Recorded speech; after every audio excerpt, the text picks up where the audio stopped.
नमस्कार बंधु। आज मैं आपको क्लास 10th कक्षा 10 का अध्याय 12 पृष्ठीय क्षेत्रफल व आयतन के सूत्र बताएंगे। बाकी जो सूत्र कराने के बाद आपको अध्याय कराएंगे। आइए आप सूत्र लिखें। पहला आता है घन। घन इस तरह का होता है।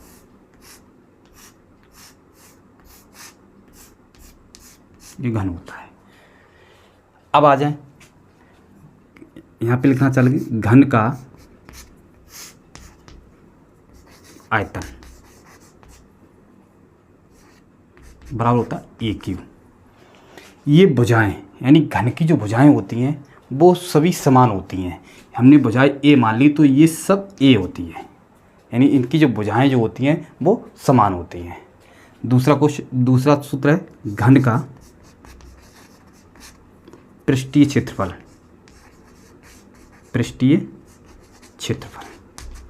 6a²। देखो घन का पृष्ठीय क्षेत्रफल क्या होता है? 6a²। अब आ जाता है घन का आयतन, घन का पृष्ठीय क्षेत्रफल, घन का विकर्ण। घन का विकर्ण √3x। इसके बाद आता है घनाभ। घनाभ का चित्र कैसा होता है?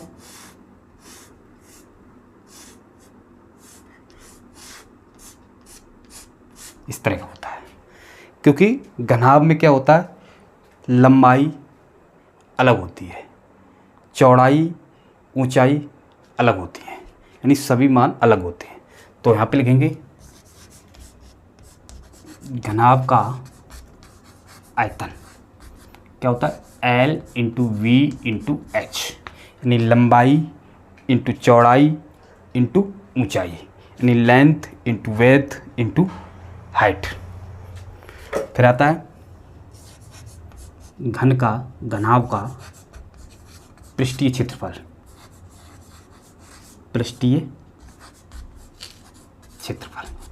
क्या होता है? 2 कोष्ठक में LV HV HL, यही होता है। अगला होता है घनाभ का विकर्ण।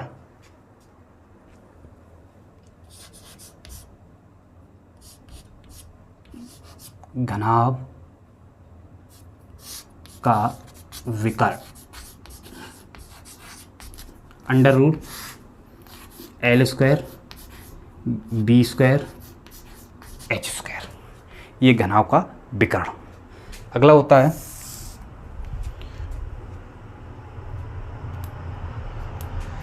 घनाभ। ये जैसे कमरा होता है भाई, कमरा होता है, उसकी जैसे हमें पुताई निकालनी है, इस पर पेंट किया जाता है, उसका निकालते हैं। तो यहाँ पे लिखेंगे घनाभ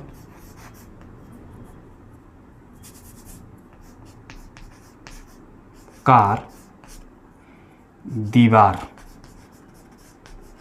का क्षेत्रफल। क्या होता है? दीवार का क्षेत्रफल। तो लिखेंगे बराबर 2 कोष्ठक में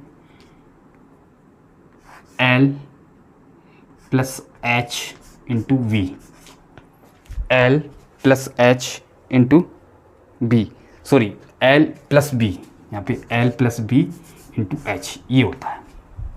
यानी आपको कमरे की जो पेंट पूछा जाए तो आप इस तरह निकालेंगे।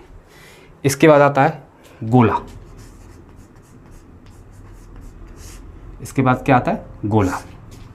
गोला तो आपको मालूम ही है, ये होता है गोला। गोला क्या करेंगे? तो यहाँ पे लिखेंगे गोले का आयतन 4/3 πr²। गोले का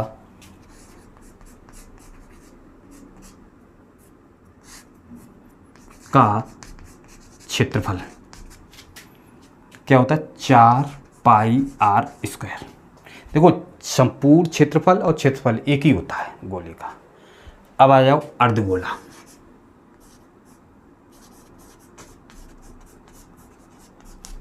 अर्धगोला ये होता है आधा गोला, ये आधा गोला। अर्धगोले तो हम लोग देंगे अर्ध गोले का आयतन 4/3 πr³ यानी 4/3 नहीं 2/3। अर्धगोले का क्षेत्रफल 2πr²। अर्धगोले का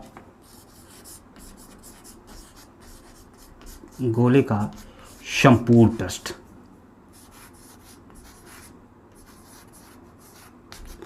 3πr²।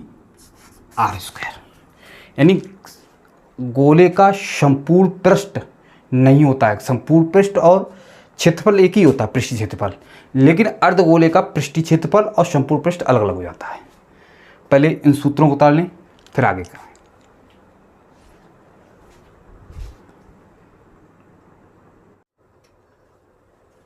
देखिए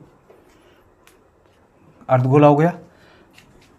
अब लिखेंगे बेलन।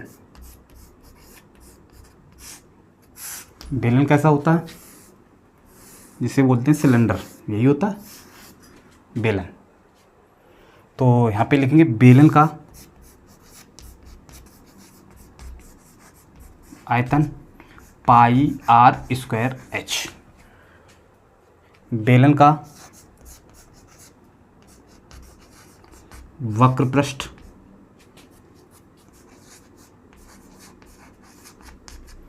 2πrh। बेलन का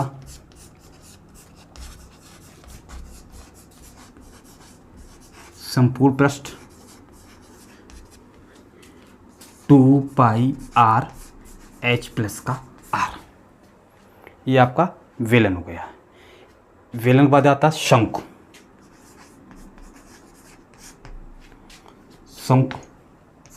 शंकु कैसा होता है,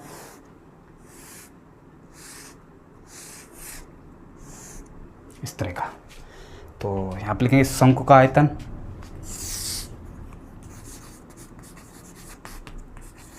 शंकु का आयतन 1/4 πr²h।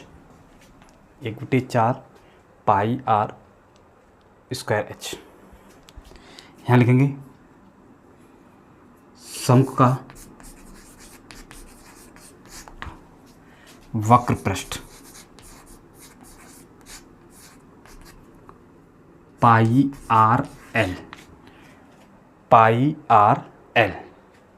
यही होता है। अब सॉरी 1/3 है, यहाँ पे कितना 1/3 है। πrl क्या है, l है तिर्यक ऊंचाई। लिखना चाहें तो लिख देंगे l बराबर है तिर्यक ऊंचाई। यानी l का मान यहाँ से निकालेंगे l² बराबर h² और प्लस का r²। ठीक है। अब निकालेंगे शंकु का संपूर्ण पृष्ठ πr कोष्ठक में l प्लस का r। इन सूत्रों को उतार लें।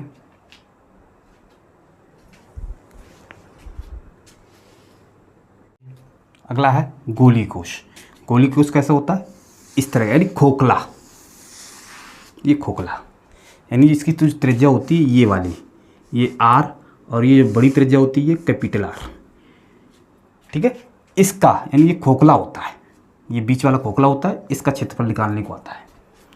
तो हम निकालें खोखले या गोली कोश का आयतन। यहाँ पर लिख देंगे 4/3 पाई कोष्टक में r² माइनस यानी capital R square, sorry R cube, capital R cube और स्मॉल आर क्यू, ये हो गया। अगला दे रहा है क्षेत्रफल, गोलीय कोश का क्षेत्रफल पाई 4 पाई और कोष्टक में देना आर स्क्वायर माइनस छोटी आर स्क्वायर। अब चौं ऐसे कर लो, चौं ऐसे कर लो, यानी बड़ी आर का इसका क्षेत्रफल निकाल लेंगे और इस छोटे वाले को घटा देंगे, तब भी यही आएगा। अगला देखिए, ये तो आपने हर क्लास में पढ़ा, वृत्त, वृत्त तो आपने हर क्लास में पढ़ा है। तो वृत्त का क्षेत्रफल पाई आर स्क्वायर होता है। क्या होता है? पाई आर स्क्वायर एच। और वृत्त का परिधि क्या होता है? 2 पाई आर। ठीक है, इतने सूत्र यूज होंगे आपके पृष्ठीय क्षेत्रफल व आयतन में। थोड़ा हम एक सांकेतिक मान भी बता दें, जैसे आर को हम क्या बोलते हैं? त्रिज्या बोलते हैं, त्रिज्या बोलते हैं। एच को हम क्या बोलते हैं? ऊंचाई बोलते हैं। एच को क्या बोलते हैं? ऊंचाई बोलते हैं। और एल को क्या बोलते हैं? तिर्यक ऊंचाई बोलते हैं, तिर्यक ऊंचाई बोलते हैं। ठीक है, ये आपके इसमें यूज होंगे, यानी बेलन से लेके और बेलन, गोला, शंकु। ठीक है, इनके सांकेतिक मान। उधर तो लंबाई गुण चौड़ाई गुण ऊंचाई वो तो मालूम ही है। ठीक है, ये सूत्र आप सभी उतार लें। सूत्र के बाद अगले जब हम स्टार्ट करेंगे, आपको अध्याय 12 के पृष्ठीय क्षेत्रफल व आयतन के कुछ सवाल कराएंगे। इन सूत्रों को आप याद कर लें। ठीक है,